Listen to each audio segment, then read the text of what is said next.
Have you heard of epigenetics?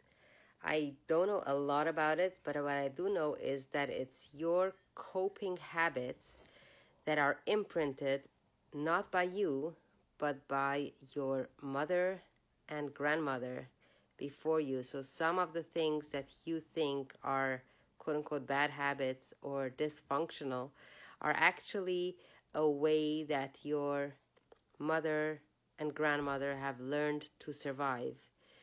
And it was at the time a brilliant way that their brain and body figured out how to cope.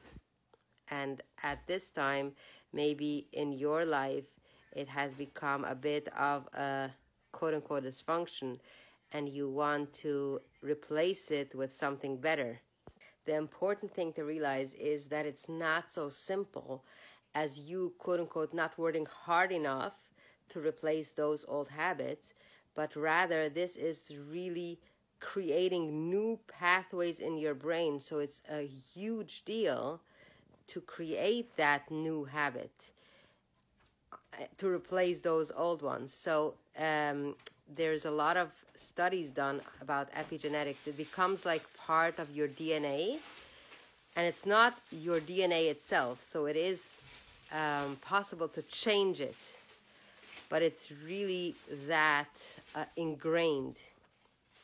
So there's a epigeneticist, Moshe Zeif, that says we carry our mother's imprint in every one of the 3 billion neurons in the prefrontal cortex. So this means we take care of ourselves the way they took care of us. Did they remember that we existed? Were they mobilized to care for our emotional needs? Could they let us off the hook?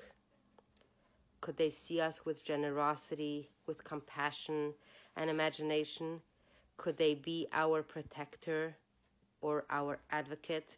So these are important questions to ask yourself to understand yourself better, of how much your work matters, not just in terms of making your life better and creating those new neural pathways in your brain, but also because you are carving a way for your future generations. You are helping them have a healthier start. I hope this helps.